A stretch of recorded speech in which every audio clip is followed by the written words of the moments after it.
नमस्कार, मैं Rakesh Kumar. The untold stories bye Rakesh Kumar YouTube channel में आपका स्वागत है। आज मैं जिस विषय को लेकर के, जिस मुद्दे को लेकर के आपके समक्ष हूँ, उसमें दुनिया में छिड़ा सबसे बड़ा ट्रेड वार। इस पे कई अखबारों ने संपादकीय लिखा है और सभी अखबारों की मेन जो मुख्य सुर्खियां बनी है, आइए हम उसी पर प्रकाश डालते हैं। वर्ल्ड ट्रेड वार की त्रासदी दुनिया ने 2 बार झेला। अब ये वर्ल्ड ट्रेड वार क्या है, इस पे थोड़ा प्रकाश डाला जाए। देखिए, 1914 से 18 तक दुनिया ने प्रथम वर्ल्ड वार का प्रकोप झेला था, जिसमें दुनिया के सारे देश कहीं ना कहीं जो है जन और धन के हानि की स्थिति से गुजरे थे। जिन देशों ने प्रत्यक्ष रूप से लड़ाइयां लड़ी थी, उन देशों में अपार क्षति हुई थी, लेकिन इसके प्रभाव से कोई भी देश, दुनिया का कोई भी देश बच नहीं सका था। द्वितीय विश्व युद्ध,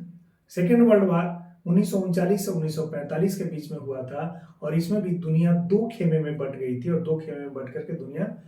युद्ध की त्रासदी को झेल रही थी। इस बार भी प्रत्यक्ष और अप्रत्यक्ष रूप से दुनिया के सारे देश इसके जद में आए थे और वह स्थिति ऐसी बनी थी कि जिसमें दुनिया में जन और धन की हानि हुई थी और अर्थव्यवस्थाएं चौपट हो गई थी। फिर से एक जो है पुनर्निर्माण का दौर चला था और वह त्रासदी आज तक, उस त्रासदी से दुनिया निकल नहीं पाई है। अब अमेरिकी प्रशासन द्वारा वर्ल्ड ट्रेड वार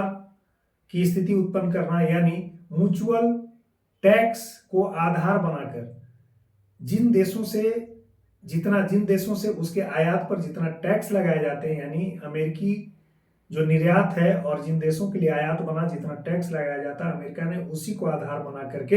टैक्सेशन की सिस्टम शुरू किया। कहा गया है इसको पारस्परिक टैक्स या म्यूचुअल टैक्स के रूप में गिना है। तो क्या भारत भी वर्ल्ड ट्रेड वार की आंच में झुलसेगा या फिर निकलने में कामयाब होगा? देखिए, सबसे पहले वर्ल्ड ट्रेड वार को जानना जरूरी है, आखिर क्यों, कैसे शुरू हुआ है। इसके बाद हम भारत के मुद्दों पे आएंगे। वर्ल्ड ट्रेड वार में अगर आप देखेंगे तो अमेरिका ने, जो यूरोपीय संघ है, ब्राजील है, कनाडा है, मैक्सिको है, दक्षिण कोरिया है और चीन है, इस पर जो वहां से आने वाले आयात है अमेरिका में, उस पर टैरिफ बढ़ा दिया। अगर हम कनाडा की बात करें तो कनाडा से अमेरिका में आने वाले जो गुड्स एंड सर्विसेज है, यानी उत्पाद और सेवाएं हैं, उस पर 25% का टैक्स लगाया है और जो ऊर्जा के उत्पाद हैं उस पर, जो कनाडा से अमेरिका में आएंगे, उस पर 10% का, ऊर्जा और उससे संबंधित उत्पादों पर 10% का टैरिफ लगाया है। तो कुल मिलाकर के यह जो है 25% के टैरिफ के प्रतिशोध में कनाडा के प्रधानमंत्री ने भी 25% टैक्स लगाने का जो है फैसला लिया है कि अमेरिकी जो उत्पाद कनाडा में आएंगे, यानी अमेरिका के लिए निर्यात और कनाडा के लिए जो आयात होगा, उस पर 25% का जो है प्रतिशोधी टैक्स, इसको कहिए, पारस्परिक टैक्स के आधार पर लगाया जाना टैक्स जो प्रतिशोध में लगाया गया 25% का जो है इन्होंने रेट तय किया है। इसमें रेट के आधार पर यह तय किया गया, अगर देखा जाए, आंकड़ा निकाला जाए तो अमेरिका से कनाडा में लगभग 107 अरब डॉलर के अमेरिकी गुड्स एंड सर्विसेज का आयात होता है। वहां के प्रधानमंत्री ने प्रथम चरण में 30 अरब अमेरिकी डॉलर के जो आने वाले आयात हैं, अमेरिका से जो आने वाले आयात हैं, अमेरिका से जो आने वाले आयात हैं कनाडा में, उस पर लगाने का फैसला किया और बाकी यानी 1/3 गुड्स एंड सर्विसेज पे अभी लगा दिए जाएंगे और 3 सप्ताह बाद जो बाकी बचे हुए 2/3 गुड्स एंड सर्विसेज है, जो अमेरिका से निर्यात के रूप में और कनाडा में आयात के रूप में प्राप्त होगा, उस पर लगाए जाएंगे। इसी तरह से चाइना, अगर हम चाइना की बात करें तो चाइना ने भी अमेरिकी प्रतिशोध में, यानी जो पारस्परिक शुल्क है उसके प्रतिशोध में, वहां से भी टैक्सेशन बढ़ाया गया है। इसमें हुआ क्या है कि अमेरिका ने जो चाइना से आने वाले उत्पाद थे, अमेरिका में चाइना के निर्यात और अमेरिका के लिए आयात, उस पर पहले 10% का शुल्क लगता था। अब इस बार अमेरिका ने, यानी ट्रंप प्रशासन, उसे बढ़ाकर के 20% कर दिया। तो चाइना ने, चीन के विदेश मंत्रालय ने अमेरिका पर आरोप लगाया है कि चीन और अमेरिका के बीच ट्रेड वार की जगह फेंटनाइल मुद्दा चीनी आयात पर अमेरिकी टैरिफ बढ़ाने का बहाना। देखिए, यह तो बहाना है और महज बहाना है। विदेश मंत्रालय ने, चीनी विदेश मंत्रालय ने कहा कि फेंटेनाइल को मुद्दा बना करके अमेरिका ने जो तुच्छ मुद्दे को इतना हाइप दिया है और इसके आधार पर टैक्सेशन का जो ट्रेड वार की शुरुआत कर ली है चाइना से, यह हास्यास्पद है। लेकिन पहले जानते हैं कि चाइना और अमेरिका के बीच में जो टैरिफ के रेट्स हैं वह क्या है और क्या अंतर है। जो चाइना से अमेरिका में उत्पाद आते थे पहले 10% जो है उस पर टैरिफ लगाया जाता था। ट्रंप प्रशासन ने इसे बढ़ा करके 20% कर दिया। प्रतिशोध में चाइना ने जो अमेरिका से आने वाले कृषि उत्पाद हैं, खास करके सोया के जो उत्पाद हैं, बीफ हैं, ठीक है, इस तरह के उत्पादों पर जो टैक्स बढ़ा करके अब 15% कर दिया गया है। साथ ही चाइना ने हमें 12 अमेरिकी कंपनियों को जो है नियंत्रण के अधीन रखा है और उस पर जो है उनके जितने भी आयात आने हैं चाइना में उसको नियंत्रण के अंतर्गत रख दिया है, यानी उस पे उसके आयातों को प्रतिबंधित कर दिया, नियंत्रण के अधीन कर दिया। इसी तरह से कोरिया, ट्रंप प्रशासन का कहना है कि जो दक्षिण कोरिया से अमेरिका में आने वाले आयात हैं उस पे 1/4 जो है टैक्स लगाया जाता है, जबकि अमेरिका के जो उत्पाद दक्षिण कोरिया में जाते हैं उस पे 4 गुना टैक्स लगाया जाता है। तो उस स्थिति में अब संकट यह है कि यूरोपीय संघ, कनाडा, चाइना, दक्षिण कोरिया, ब्राजील और भारत के संदर्भ में भी ट्रंप ने कहा है कि यहां से जो भारत, अमेरिका से भारत में ऑटोमोबाइल्स के जो आवक आते हैं, यानी अमेरिका के लिए निर्यात और भारत के लिए आयात, उसमें भारत 100% से ज्यादा का टैरिफ लगाता है। और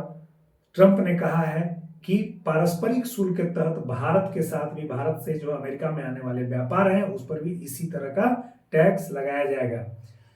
अमेरिकी राष्ट्रपति और जो मोदी, भारतीय प्रधानमंत्री मोदी जी के बीच में जो बातचीत हुई इस मुद्दे पर, उसमें भारत ने कहा कि हम इसे कारोबारी तरीके से, यानी आपसी बातचीत के द्वारा कारोबारी तरीके से इसे जो है शॉर्ट आउट करने का, इसे सॉल्व करने का प्रयास करेंगे। तो भारत के प्रधानमंत्री को आपदा में अवसर खोजने की महारत है, वैसे में भारत को क्या करना चाहिए? देखिए, पीएम मोदी को आपदा में अवसर खोजने की आदत तो है, या उसमें तलाश भी लेते हैं, अवसर भी तलाश लेते हैं। लेकिन जो पारस्परिक टैक्स है उस मुद्दे पे, जो ऑटोमोबाइल्स का आवक है उस पे 100% जो टैक्स लगाया गया है, तो अमेरिका ने भी चेतावनी दी है कि 2 अप्रैल से, अप्रैल के 2 तारीख से अमेरिका भारत के उत्पादों पर उतना ही, जिन उत्पादों पर भारत जितना टैक्स लगाता है अमेरिका भी उतना ही टैक्स लगाएगा, म्यूचुअल टैक्स लगाएगा, पारस्परिक टैक्स लगाएगा। अब सवाल यह उठता है कि क्या भारत इस मुद्दे को बैठ करके सुलझा पाएगा? अभी भारत के जो उद्योग और वाणिज्य मंत्री हैं पीयूष गोयल अमेरिका में ही हैं और वहां के जो वाणिज्य सचिव हैं उनसे और जो कारोबारी प्रतिनिधि हैं उनके साथ बैठ के कर रहे हैं और इस मुद्दे को सुलझाने में लगे हुए हैं। लेकिन एक बात स्पष्ट है कि भारत खास करके चमड़ा का उत्पाद, कृषि और कृषि से संबंधित उत्पाद पर जो है अब काम करके, इंजीनियरिंग के उत्पादों पे काम करके, सॉफ्टवेयर के उत्पादों पे काम करके और गुणवत्तापूर्ण उत्पाद और कम कीमत के उत्पादों के साथ अगर अमेरिका में जाता है, टैरिफ भी कम होगी तो भारत के लिए एक अवसर की स्थिति बनेगी। ट्रेड वार के रुकने के आसार क्या हैं जब डब्ल्यूटीओ अपना प्रभाव खो चुका है? देखिए, दुनिया में जब वार शुरू होते हैं तो कोई ना कोई एक नियामक संस्था होती है जो उसको टैकल कर रही होती है, उसको कारगर तरीके से सुलझाने का प्रयास कर रही होती है। जो वर्ल्ड ट्रेड ऑर्गेनाइजेशन है अभी के समय में अप्रभावी हो गया है और उस अप्रभावी स्थिति में ट्रेड वार का जो सॉल्यूशन होगा, जो काउंटर या म्यूचुअल टैरिफ की जो स्थितियां बनी है उसमें एक ऐसी स्थिति आएगी, परिणति की एक ऐसी स्थिति आएगी कि संभव है कि ट्रेड वार वर्ल्ड वार का भी रूप ले ले। चाइना ने धमकी देते हुए कहा है, ट्रंप प्रशासन को धमकाया, अमेरिका को धमकाते हुए कहा कि अमेरिका चीन से जिस स्तर पे युद्ध लड़ना चाहता है, चाहे वह ट्रेड में वार करना चाहता है या सिंपल वार करना चाहता है, टैरिफ वार करना चाहते हैं, चाइना उसके लिए तैयार है। हाल के समय में अभी आपको समझ में इस बात को समझना होगा कि पिछले सप्ताह ट्रंप और जेलेंस्की के बीच में विवाद हुआ था और उससे जो नाटो के देश हैं, नाटो के देश और यूरोपीय संघ के बीच में, नाटो के देश और यूरोपीय संघ जो है आपस में गठजोड़ कर चुके हैं और अमेरिका और इनके बीच में तलखी बढ़ गई है। इसके अलावे अमेरिका और रशिया के बीच में एक जो है नजदीकी के संकेत प्राप्त हो रहे हैं। तो यूरोपीय संघ के साथ और नाटो के देशों के साथ अमेरिका की तलखी और रशिया के साथ उसके मेल मिलाप की जो खबरें हैं वह दुनिया के लिए एक चिंता की स्थिति है और दो महाशक्तियां मिलने की भी स्थिति और कई महाशक्ति कई जो ब्लॉक्स हैं दुनिया के उसके बीच की जो स्थिति है उसमें एक तल्खी की स्थिति है। और यह जो ट्रेड वार की शुरुआत है इसमें यह संभावना निहित हो सकती है कि यह वर्ल्ड वार के रूप में तब्दील हो जाए। दुनिया के शेयर बाजारों पर भी इसका प्रतिकूल असर पड़ेगा, ऐसी संभावनाएं हैं।